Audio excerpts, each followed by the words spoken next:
ABC Listen. Podcasts, radio, news, music and more. Hello, Richard Fidler here. Life stories are our bread and butter on Conversations. And there's a subset of life stories that I find particularly fascinating. These are stories from people who discover, after their parents have died, that their father or their mother led a secret life. People have dug up the most extraordinary details. There have been completely fabricated backgrounds, second families, even an assassin, all discovered post-mortem. Sometimes this was devastating, sometimes great fun, perhaps answering a family riddle.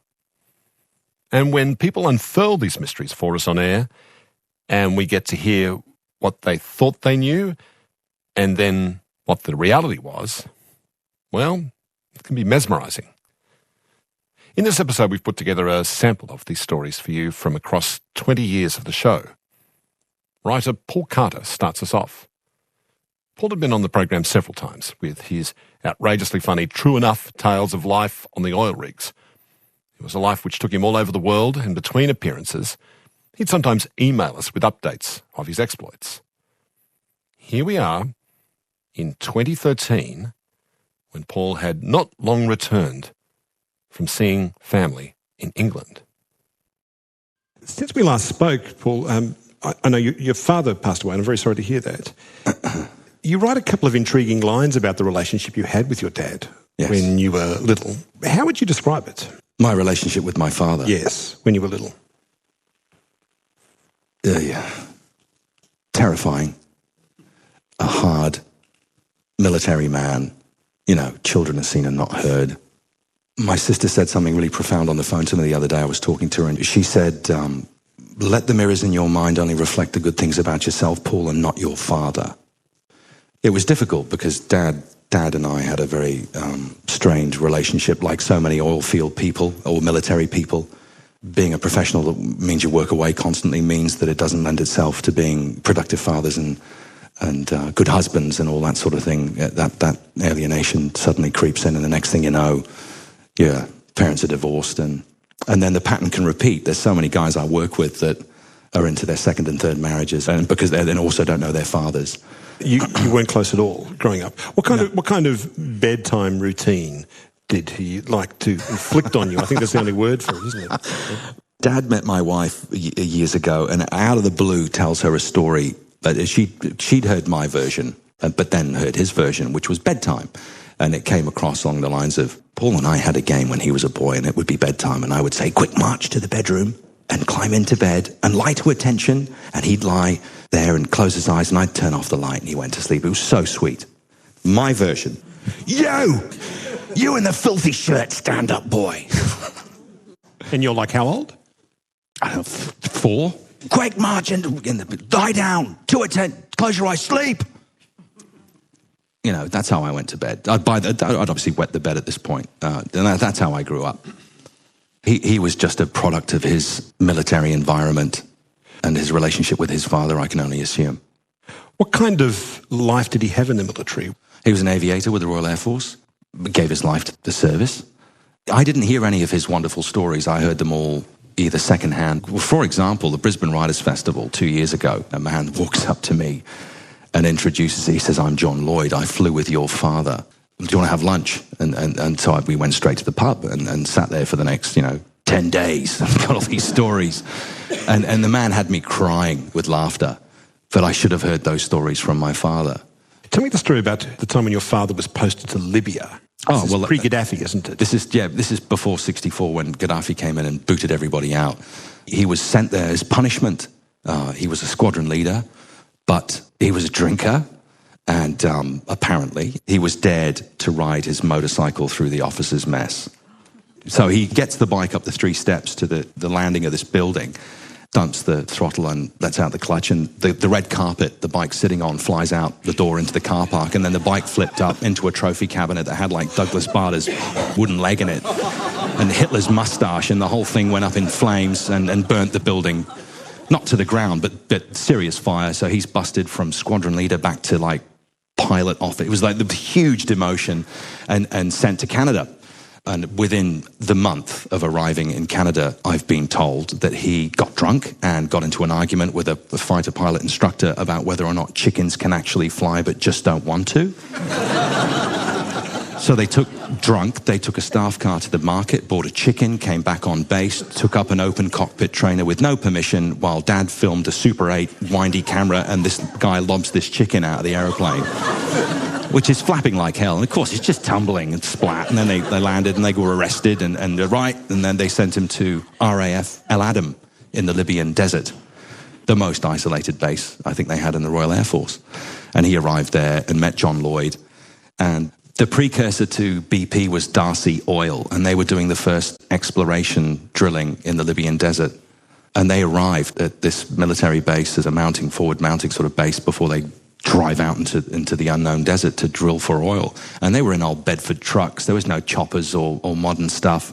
So John said to the guy, take this radio and call us every day at 12 o'clock, just to make sure we know you're alive. Yeah, right. So they go off into the desert, and a couple of weeks later, the radio call, they come in saying, yeah, we've just driven up to this World War II bomber that's parked out in the desert. Did you know about that?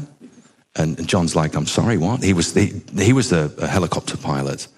He was their senior flight instructor of helicopters, John Lloyd. He said, I know every inch of that desert. What are you talking about? And they said, well, we're telling you, we've driven up to this B-24D Liberator that's sitting out here in the desert. He said, give me the coordinates. So they turned this helicopter into a flying gas can, and he and my old man flew out there, and there's this World War II bomber parked in the desert. 20 years after the end of the war. Yes. And because they were so excited at this bizarre find, they ended up staying the night, and they camped there. And the first thing the old man found was a loaded .45 under the pilot's seat, which he shoved in his pants. And then they're playing with it, all the instruments. They got the navigator's logbook. And she was called the Lady Be Good, and she was the last sortie, the last aircraft to take off on this sortie that was going off to bomb Naples Harbour in 42. And she got caught in a sandstorm. One of her outboard motors blocked up, and there were a young crew. They'd just come out of basic, and the navigator had made a massive error. They'd lost their radio, and they were flying in they were doing a UE. And they thought they were flying over the Mediterranean. They were actually flying into the interior of the Libyan desert during a sandstorm that looks a bit like water. They ran out of fuel, and they ditched with the Mae Wests on. And they did the pilot stuff, tether the props, and put the landing or whatever they did. And this aircraft sort of landed in the desert basically intact. And what happened to the crew? Well, they found them over the next few years. They found everybody except the navigator. They never found the navigator, but they found the bleached bones of these people. Well, that's another weird thing, is that apparently that Callisto Sand Sea, that center of Libya, was a lush tropical rainforest in the whatever period, millions of years ago. And there was this giant, huge emu dinosaur bird that used to lay these huge leather eggs. And now and again, nomads would come into Tripoli markets, having found one of these things and uncovered by a moving dune, and they would go for tens of thousands of dollars, these eggs, and even fragments of them went for a lot of money. So John was always flying around looking for an egg on the off chance he'd see one. And so one day he's in this helicopter with my old man, he's got the binoculars, and he goes, oh, there's an egg, land! And it was the pilot's skull. Oh. And he was perfectly preserved below the chest. He had all his kit on, his wallet, pictures of the kids, a diary that chronicled ultimately his demise. And that's how all of the crew were. They got full military honours, and their remains were sent back to their relatives and so on. But I just thought it was a remarkable story, the backstory behind the Lady Be Good and what happened to her. After Paul's father died, Paul went into his father's study, something that was, for him, a very big deal. As a boy, obviously I was never allowed to touch his things, ever. And were you ever allowed in there at all? No. And so I'm sat at this big oak desk, and I'm 8 years old again, and I'm terrified. And I thought, hang on a minute, I'm a middle-aged man. So I pull the drawer out in my little pissy-ass act of defiance and upend it on the desk, and taped to the bottom of the drawer is a swipe card for a storage facility right in the middle of Cheltenham. And I said, what's this? And, nobody knew. So I went down there and I found this 12 by 6 concrete room with lots of shelving, highly organized boxes, and a 40-watt light bulb, and started digging around in there, and I found lots of stuff, furniture and art and a box full of 20-year-old copies of the Radio Times. And rattling around in the bottom was something loose, which I pulled out, and I initially thought it was a policeman's truncheon in Britain. Before they were armed, they had this fairly non-offensive black rubber thing in their pocket, like a kosh, stop, or I'll say stop again. But it wasn't. Well, I took a long, hard look at it and realized it was metal, and there was a hole in one end, and I thought, my God, this is a suppressor for a weapon, a silencer. And there was a cap on the end, and I thought that would be to protect the threads when you screw it onto the muzzle. But it wasn't. When I rotated the cap, there was a bolt, there was a receiver, there was a mechanism in there, and a small ejection port, and I realized that it was a weapon. And so I upended the box, and I found the magazine that doubled as a pistol grip with a little button on the top. There was no trigger guard and trigger, per se. It was just a little lever. And then immediately after that, I find a couple of 100 rounds of subsonic ammunition. What does that mean, that it's subsonic? Suppressed weapons fire rounds that don't break the sound barrier when they exit the muzzle, so there's not that loud crack. So the baffles inside the silencer capture as much of the explosion as possible, so it keeps it as quiet as possible, which lowers the range for the weapon, but it's incredibly quiet. What were you thinking as you studied this gun that sounds to me a lot like an assassin's weapon? It's exactly what it is. I was excited and immediately loaded it and started shooting it at Radio Times magazines. I found a really nice 50-year-old Macallan, so I had a scotch and played James Bond for about 10 minutes, You must have been wondering, why does my father, have this in the gun? Air Force, have such a gun? I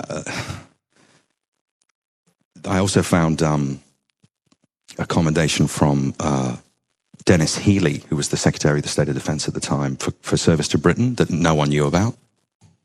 And I found papers and other things that painted an entirely different picture of my father. And I started to realize that I had no idea who he was. Because he dropped off the radar for a long time, and no one had any contact with him between my mother leaving the UK for Perth, coincidentally the most isolated city on earth, and she did that for a reason.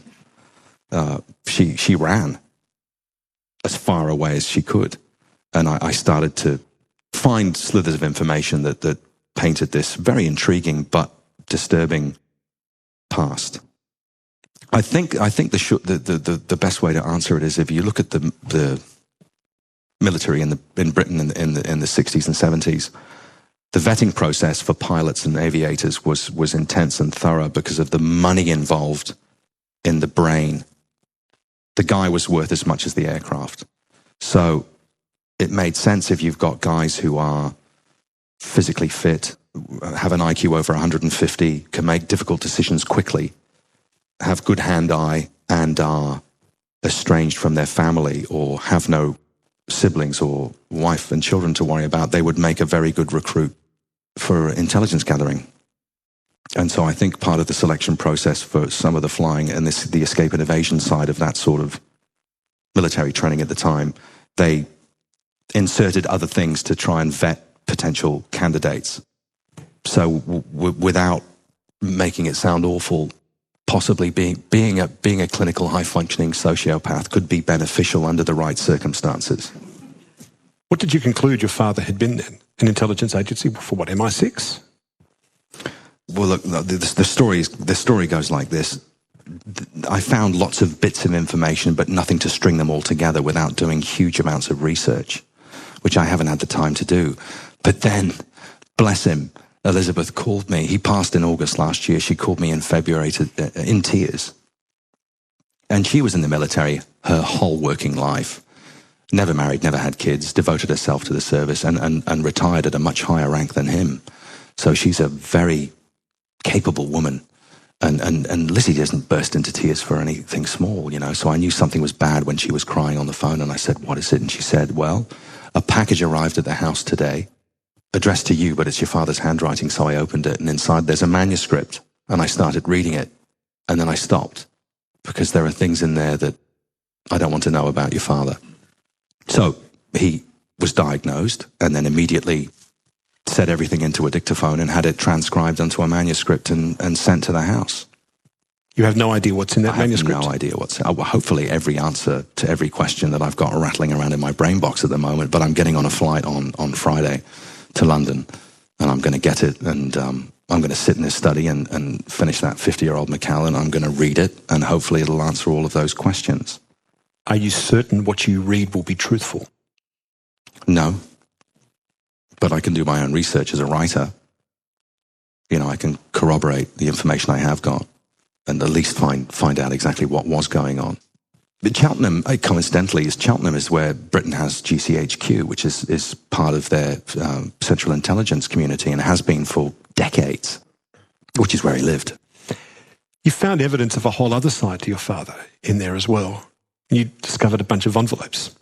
Right. This is yeah. I didn't know what like so many people would, I suppose. You see something and you think it's interesting and you don't realize what it is. This was a leather satchel, a really old leather satchel, and I found it in amongst all of this stuff.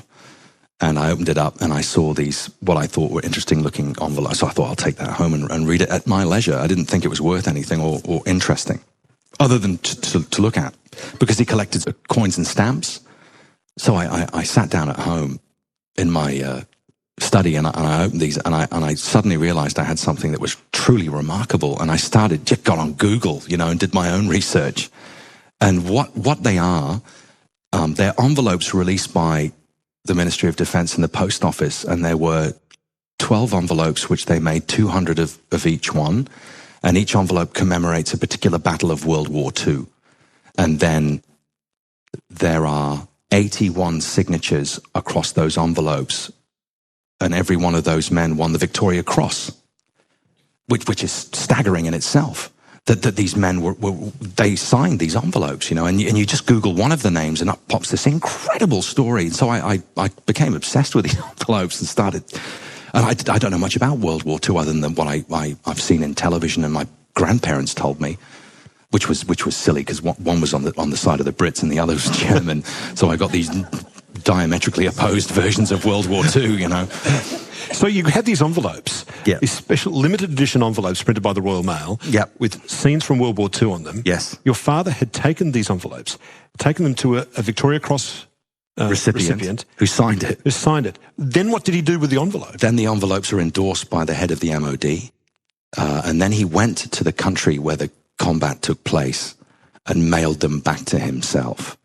So they've been through the postal system and they've got the postal stamp on them. For example, there's one that talks about an action in North Africa, and it was mailed from Tunis in 1977 to himself.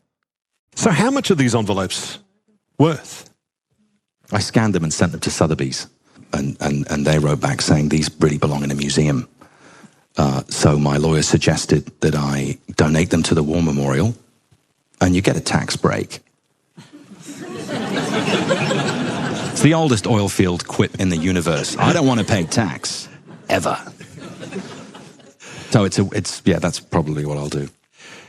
Have you got any kind of framework in your head in how you put together the father who was like that, the father who has this kind of strange weapon in storage, the father who was a terrible father to you by all accounts, or not the best father in the world, the father who did all those things in World War II, and the father who collected those signatures, which seems to be like an act of affection or an act of some kind of emotional engagement anyway.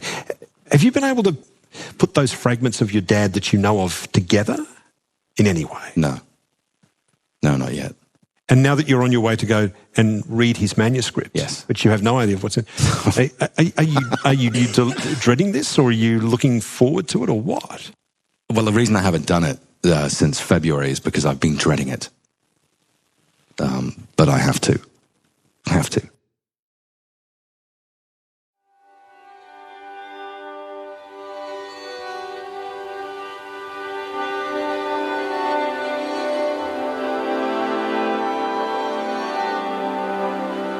Hello, Sarah Kanowski here. When her father died, Darleen Bungee inherited an old tea chest. It was full of press clippings, warped 78 LPs and other treasures untouched for many years. It was the memorabilia of the man she knew as Laurie Brooks. Darleen and her sister Geraldine knew that their father could sing, but they didn't know that in the 1930s and 40s, Laurie had gone by another name, Robert Cutter.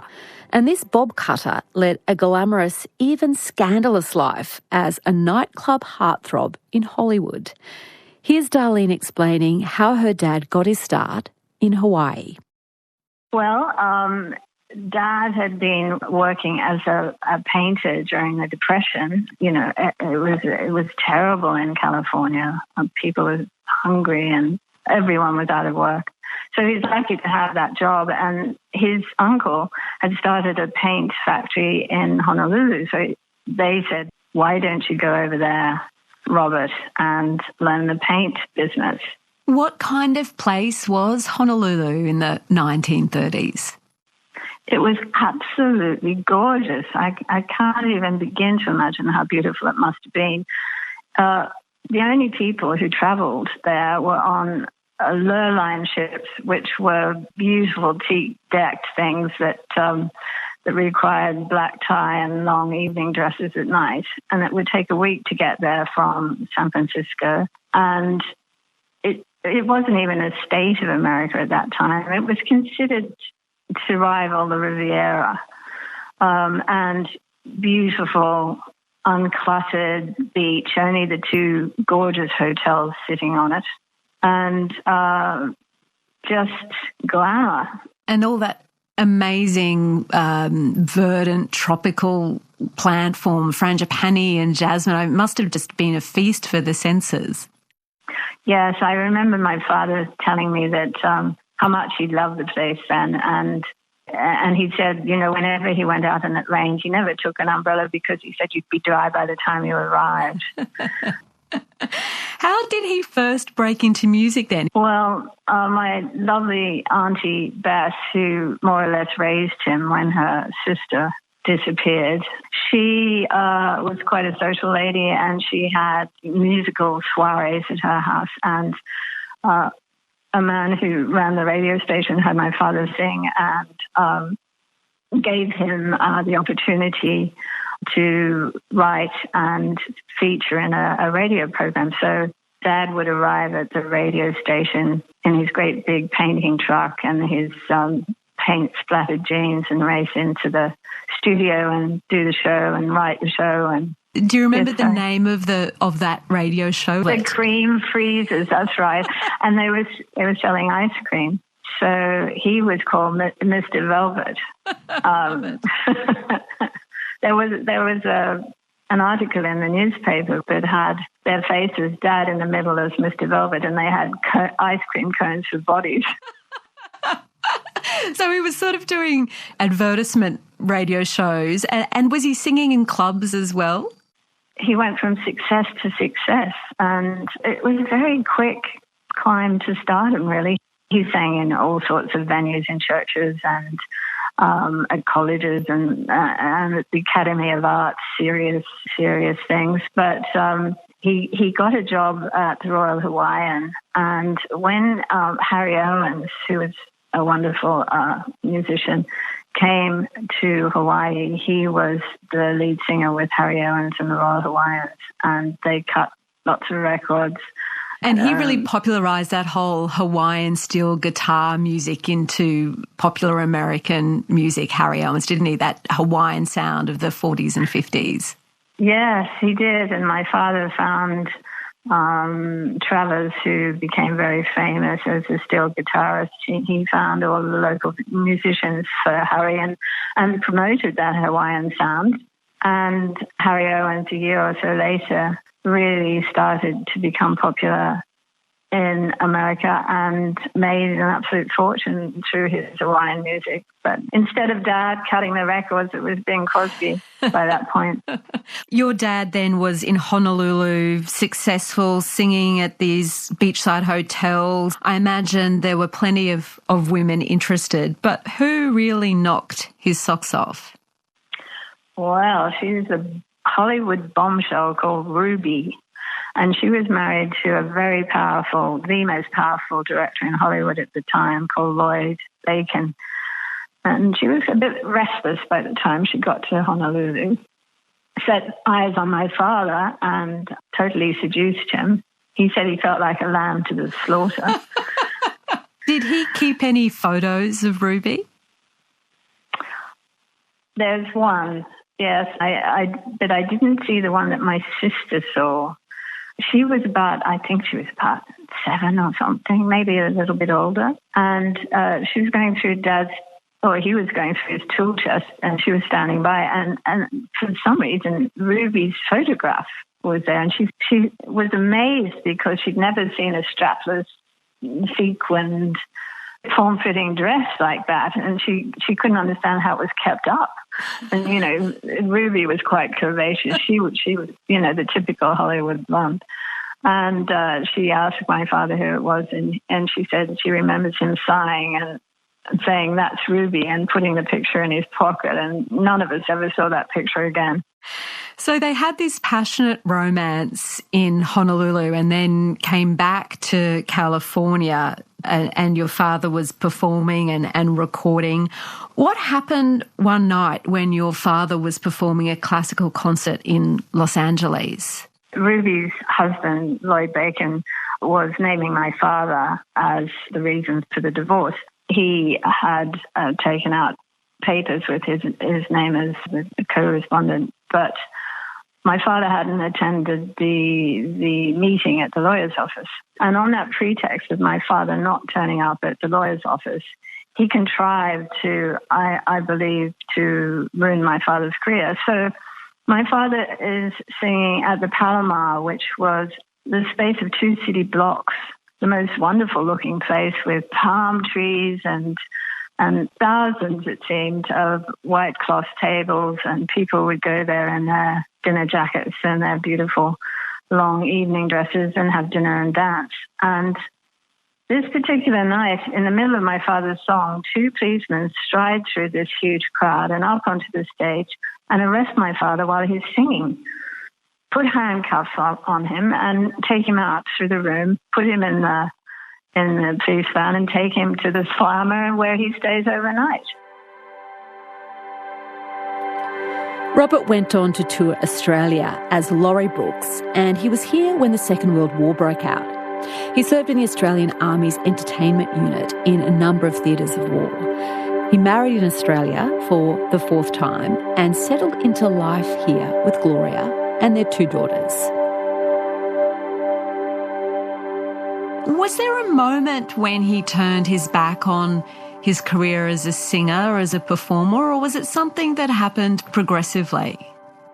I think the family always came first, but he continued to follow his career into his 50s, and he would sing with Jim Gussie and his orchestra, and he would sing at clubs, and he actually sang on TV a couple of times. But in his 50s, he wrote to Mickey, they wanted younger faces.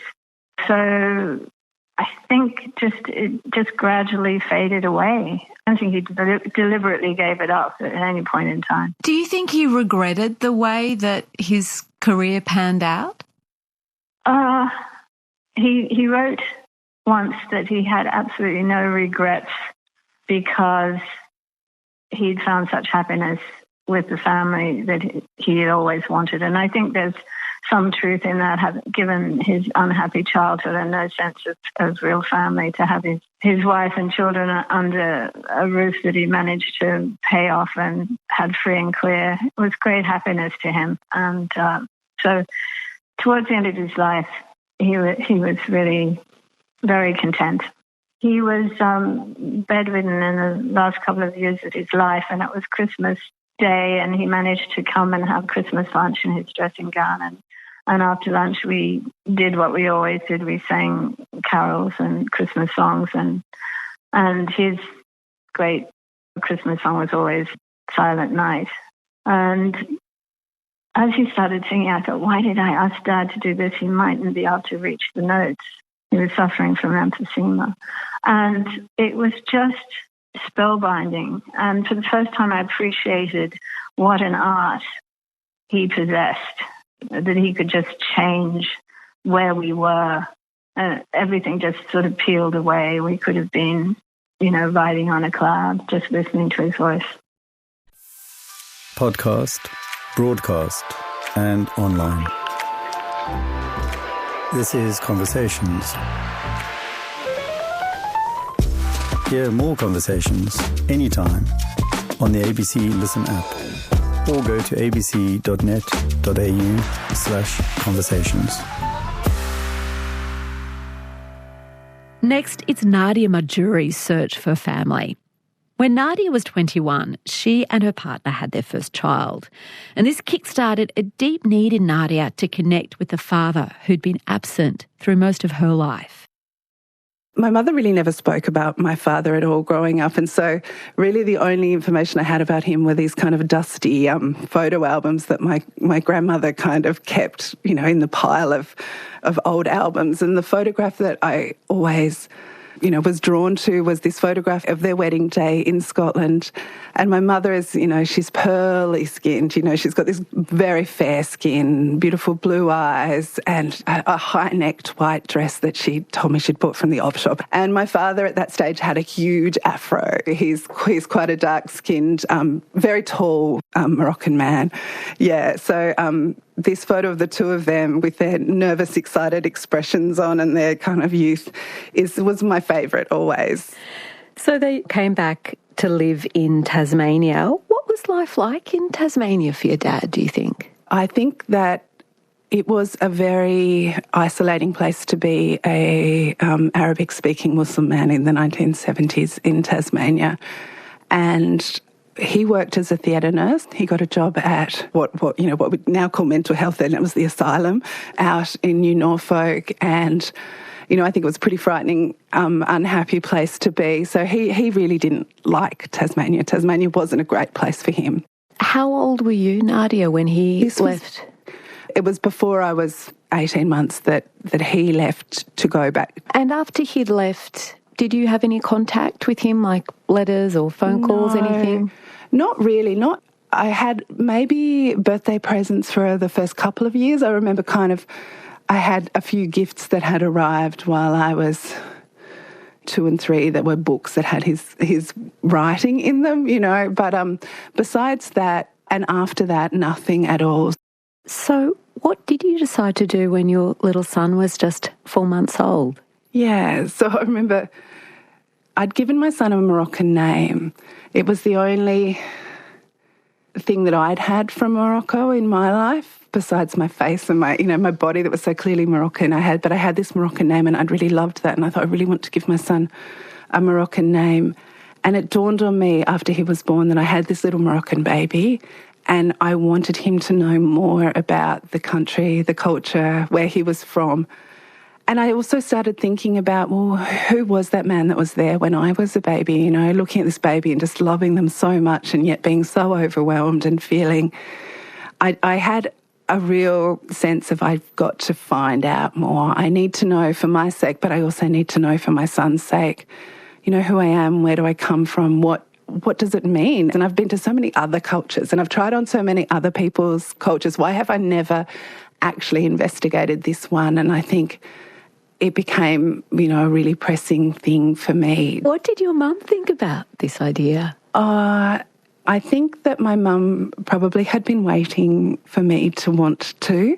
Yeah, I don't think there wasn't much surprise from my mum. How much information could she give you practically about where to go to look for your dad, to find your Moroccan family? Not a lot.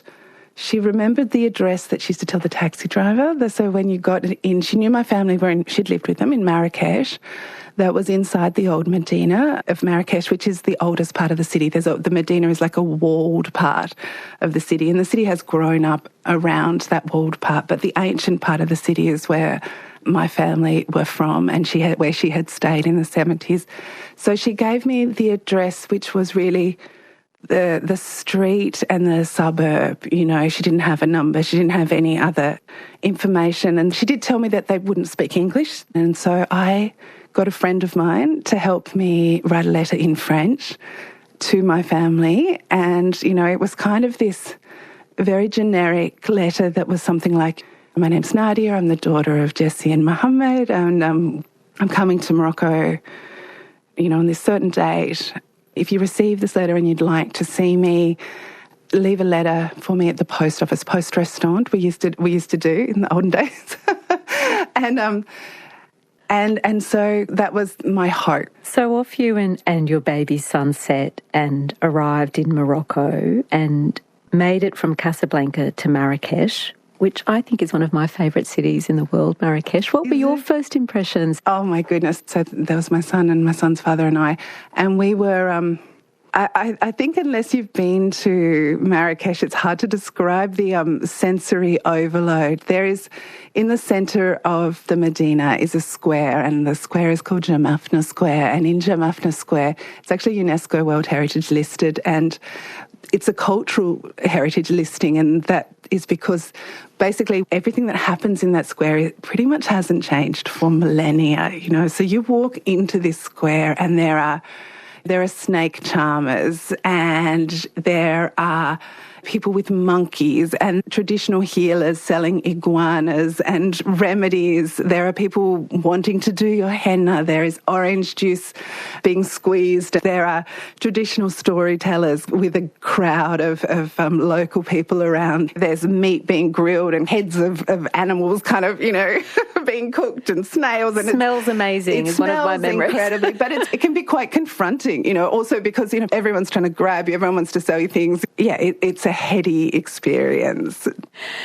So you had sent this letter. Did you find anything when you went to look, when you went to the post office? Yeah, so I was pretty excited to go and check the post office. Walked in kind of nervously and asked for any post, but there was nothing for us. So we went back the next day. Nothing. We went probably 3 or 4 days, and there was nothing there. And I just remember thinking, look, there are so many options of how this could have gone wrong. I mean, possibly they didn't get the letter, or perhaps my father got the letter and doesn't want to see me. And really, it seemed absurd that, as if a letter would get to you. I mean, it wouldn't have got to me in Australia that with the way I'd addressed it. So I remember just thinking, look, at least I'm in Morocco. I get to know the country a little bit. We'd planned a 6-week trip, so we thought, look, we'll finish seeing Marrakesh, and then after we've kind of done Marrakesh, we'll go and explore the country, and, we'll have a holiday, and that will be lovely. And we were walking back to the hotel, and I remember looking across the way and just having this thought, like, we might as well go and see the neighbourhood. There were horse and carts, and if you've been to Marrakesh, they're all lined up, and, they are the traditional way to get around. Inside the streets of the Medina, they're very, very narrow and very busy, and it can be quite hectic. So traditionally, people would either kind of go with donkeys or go with horse and carts. These days, they're quite elaborately decorated with fringing and red velvet and beautiful horses with tassels and things. But thought, let's just hop on the horse and cart, and we'll tell them the address. And I gave them the address that I'd sent the letter to, that my mum had told the taxi driver. And we started kind of travelling. There's a clip-clopping around inside the Medina. We went outside the walls and then back in the walls. And we got to this spot, and he said, well, here. And he stopped, and I got down, and Marrakesh is all orange. The whole city is this kind of reddy orange. And so we're in this reddy orange kind of residential area. And I just remember thinking, I don't know what I expected, there was nothing there. There was nothing special. It was just a road and buildings, and kind of looked like all the other places I'd been. And just looking around thinking, what am I going to do here? And it just, for some reason, I had this big bag with me. In that bag, I had a photograph. I had that photograph of my mother and father on their wedding day. And on a whim, I just pulled it out, and there was a passerby, someone just walking down the street, and I just showed it to them, this picture of my parents, and I pointed to the picture, and I said my family name, Mahjouri. And the person just kind of, shook their head and kept walking. And I thought, I'm just going to keep doing this. So I just kept walking up to people and kind of trying to pick people that I thought might look a bit older, that it might have been there 20 years ago, And everyone's kind of shaking their head and walking away, until I go up to an elderly-looking man. He's in his brown jalaba, this kind of beautiful one-piece medieval kind of coat with a hood on, and he kind of pulls back the hood a little bit, and he looks at my picture, and I'm pointing at it, and And I can just see immediately he knows, he knows, he recognises us, and he just crooks his finger and beckons and says, come on. And so we turn around and we follow him, and he starts walking back inside the narrow little alleyways that he's come from. And so my partner and I, we've kind of got the baby on my hip, and we're following him, and he's going quite fast, so we're kind of trying to run to keep up with him, and because he's twisting and turning down these narrow alleyways, and it gets narrower and narrower and narrower. And finally he comes to a little doorway. It's kind of an arched, tiny doorway in the walls of this little alleyway, and he points to it. And he disappears again. And I remember I just looked at my partner and I looked at my baby and I was like, well, what are we going to do? So I knocked. And I'm just standing there having knocked on this door thinking, I don't know, what I'm about to encounter, but I held up the picture, my baby on the hip, and I could hear someone coming. And when they opened the door, there was this little old lady wearing all green. She was wearing green jalaba, and she actually had a face veil, which is very unusual in Morocco too. But I held up the photograph and I pointed and I said, Nadia Mahjouri, and I could just see immediately that I didn't need to say anything, because she just had tears, and she pulled her veil down and kissed my face and kissed the baby and pulled us in. And I am thinking, I have no idea what's going on, but I think this is good. I think this is what we were after, She seems to know who we are, and she's trying to speak to me in Darija, which is the Moroccan dialect, and French, and I'm really not understanding anything because I didn't even speak French at that point. And so we're having this kind of confused, wordless conversation where we both half know who each other is, and I hear her on the phone. And she brings me dates and milk, which is a beautiful, welcoming gift, which I now know is what you give to someone who's straight back from Mecca. And next thing I know, people just start pouring in, and they are bawling, and they are grabbing me and they are kissing me, and I have no idea who's who, but by this time, the time I'm bawling too, we're all bawling there, And I do find out finally someone arrives who speaks a little bit of English, and she says, yes, this is your family. You're in the right place. Your father was born in this room, That old lady there, because another old lady had turned up, and I thought she was my grandmother. I was like, is this my grandmother? And because she'd been crying, and she said, no, this isn't your grandmother. Actually, this is the woman that breastfed your father. I learned at that point my grandmother had passed away, so your grandmother actually died 2 years ago. She's not here, but this is the woman who counts herself as another mother, because your grandmother was so young. She was only 13 when she had your father, and she couldn't breastfeed. Anyway, so all my brain's kind of spinning as all of this happens. But then, another uncle starts talking, and this woman translates, and she says, but they want to know why you're so late. You said you'd come. They got the letter, and they've come from all over Morocco to see you, but they want to know what took you so long. What had happened? And I'm like, what do you mean? I was checking at the post office every day and there was no letter. And I hear this kind of rumble of chatter going around the room. And I'm like, which post office did you check? And I'm like, the one that, next to the hotel in the Medina. I was checking the wrong post office the whole time. They had received the letter and they'd left a message for me to go to another uncle's house. He has a much bigger house. And, they'd all come from everywhere around Morocco because they were now spread kind of across the country.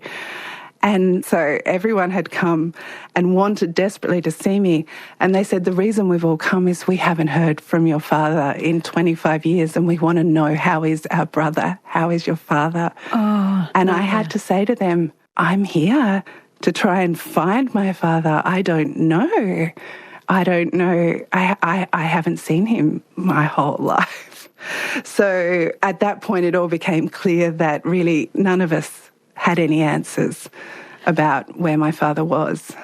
So this man that you thought you were going to find wasn't there, but instead this whole family was there wanting to embrace you. Absolutely. So those first hours and days Must have been pretty overwhelming for you. So much to take in. And you're still a 21, 22-year-old with a little baby on your hip. I remember having this moment where I needed to breastfeed, and I remember thinking, oh God, this is a Muslim country and this is going to be very awkward. And I remember asking someone, where can I go and feed the baby? And my, cousin or aunt or whoever it was like, well, feed the baby here, in this room with everyone, and I'm like, oh, is that okay?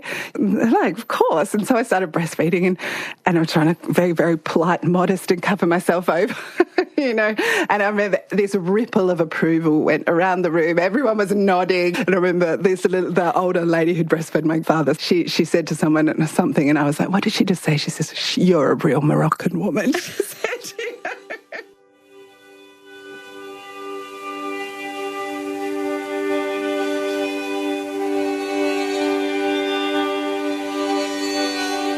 Finally, Jane Eales.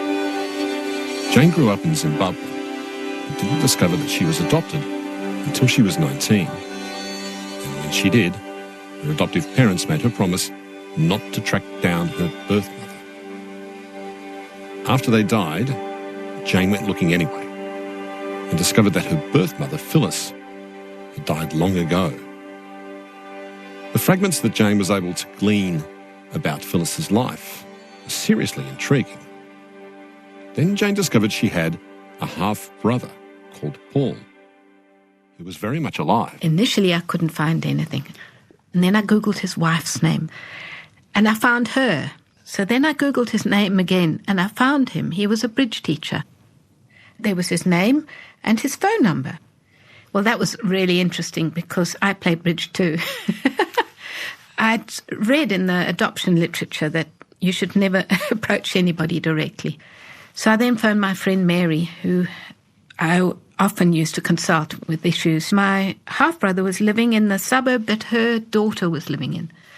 And I thought maybe her daughter could approach him. And she said, oh, no, I'll do it for you. So how did she do it? She phoned him. She made sure, first of all, that he was sitting down. And then she asked him, are you Paul Jonathan Wicker? Yes. Was your mother Phyllis Margaret Wicker? Yes. And did she marry Johannes Klein? Yes. Is this your birth date? And so she really made sure that Paul, it was the right person. You might have thought he was about to be arrested or something.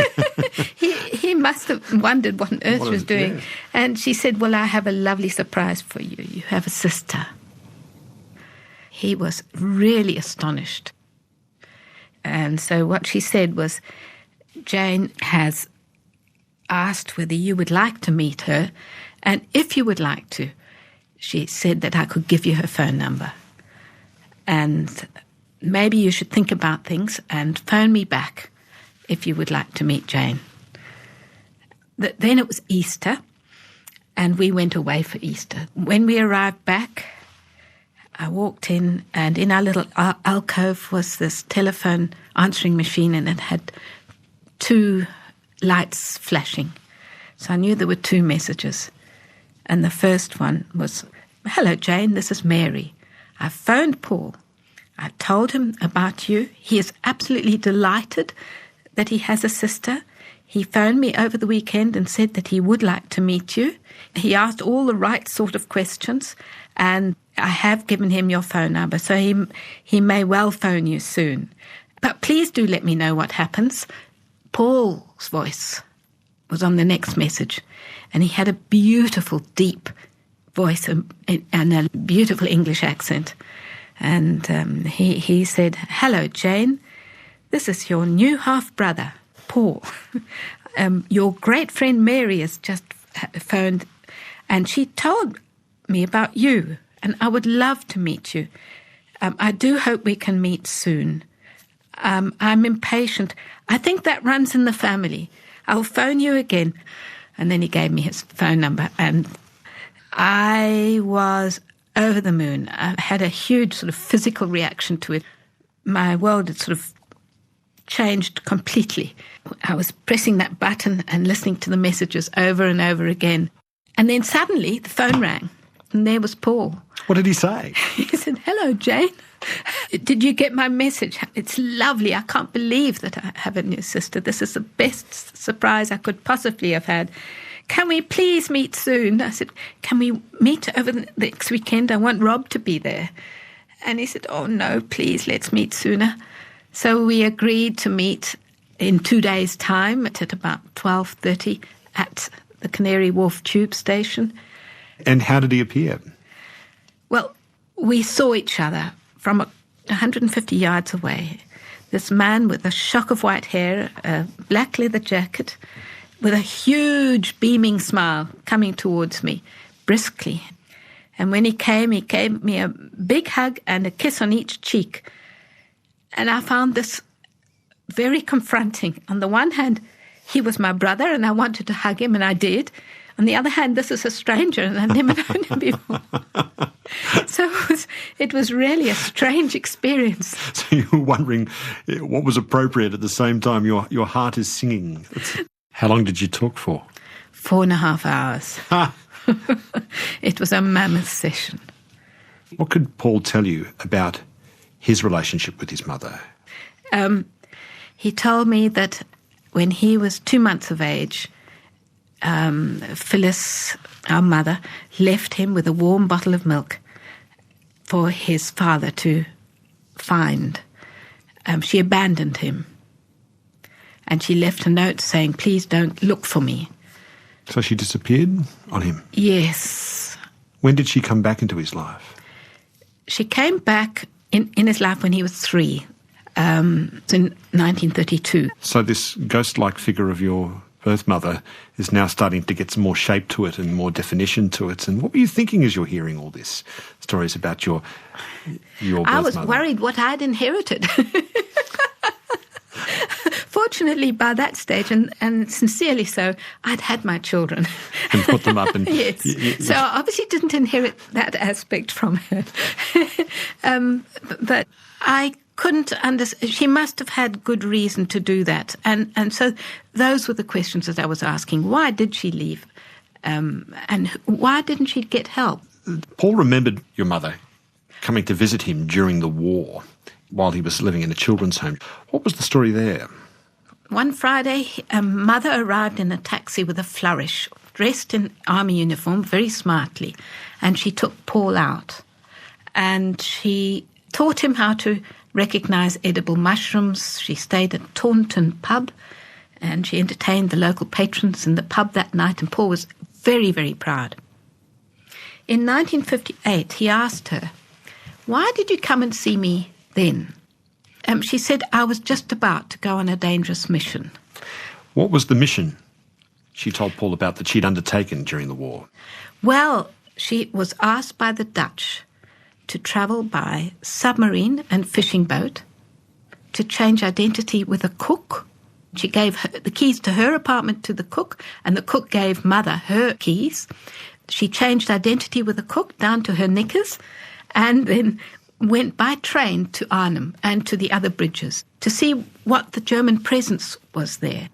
And she found the 9th and 10th Panzer Divisions resting and refitting under the trees near the Arnhem Bridge.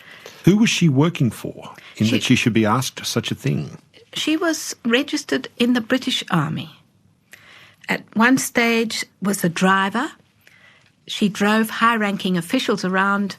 So she would have come into contact with very high-ranking officials. She also went to Norfolk, where all the tanks were being built. For the D-Day landings? Yes. During the Second World War, Winston Churchill set up something called the Special Operations Executive, which was, I think, the precursor to MI6, the spy agency. This was an organisation that was set up to undertake espionage, sabotage and counterintelligence activities against the Germans. Do you think they approached your mother?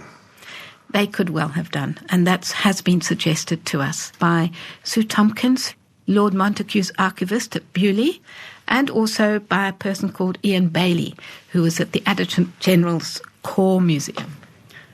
She spoke many languages. She had a French driver's license. She'd lived in various places in Europe. She was fit. She was confident. Yes, she was certainly confident. She loved to act, and she was also a member of Fanny, and they took a lot of their members from the first aid nursing yeomanry. This was a group of elite women who could drive, which in the 1930s and during wartime were very much valued. What did you think when you heard that your mother had been on a mission? She travelled across the English Channel by submarine, had exchanged identities with the Dutch cook, and then gone to discover the German panzer tank positions in Holland. I didn't believe it. This was too far-fetched. It was beyond my experience. I'd grown up in Zimbabwe. I hadn't had much experience of World War II history. I wanted to try and substantiate it all. When she returned to Britain, what did she do with that information she had? She went to see her friend Daphne du Maurier, you know, the much-loved British author of Rebecca and lots of books. Daphne was the wife of General Boy Browning, who was the head of the British 1st Airborne Division. And she told him what she'd found, that she'd found the 9th and 10th Panzer Divisions there. And because my mother knew tanks, I think she would have been quite detailed about the information she'd given him. And he said, it's 2 days to go, my men are ready, it's too late to cancel. 2 days to go for what? For the Market Garden campaign that had been planned. Operation Market Garden? Yes.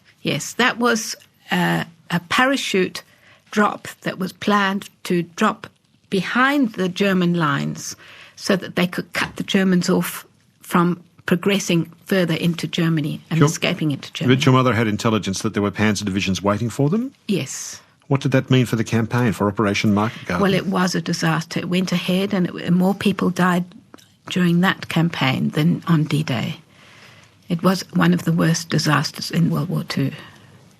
An extraordinary thing for the general to say, oh, well, there's only 2 days left. Well, this was the 17th campaign that had been planned to try and block the Germans from retreating.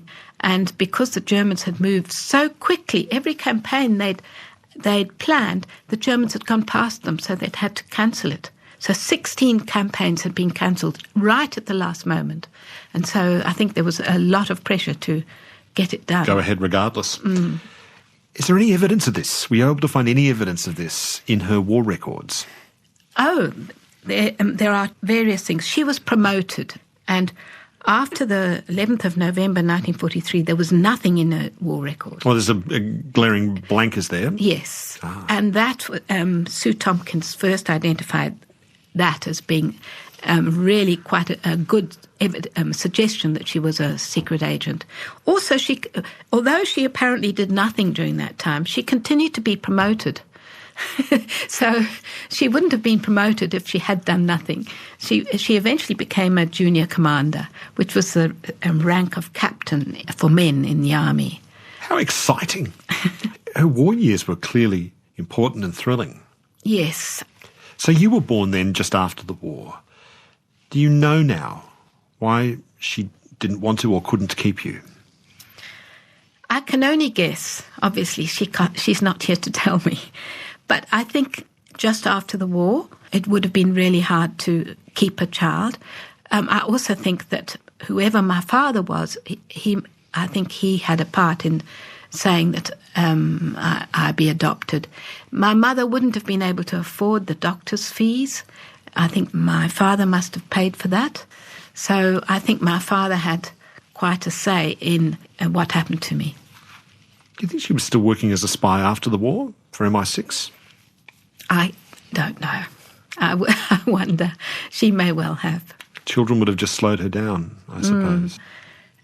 After the war, I think she kind of slipped away and led a life of discreet, what can I say? The people that I have spoken to who knew her in Norfolk said that she was a real lady, but there was something of a mystery about her. You said you found on her death certificate that she died in January 1963 of pneumonia.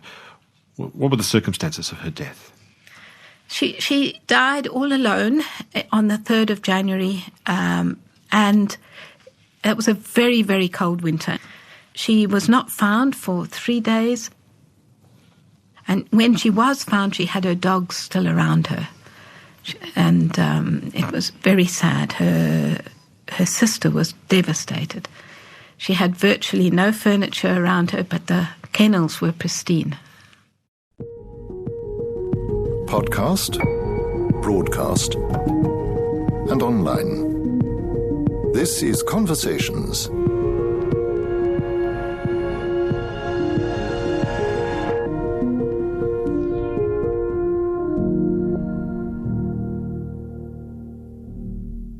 You'll find links to the full interviews with all our featured guests in the show notes of this episode.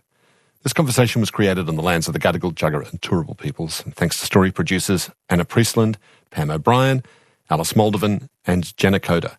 Story editor was Michelle Ransom-Hughes. Executive producer of the Conversations 20th Anniversary Collection is Carmel Rooney. I'm Richard Fidler. Thanks for listening.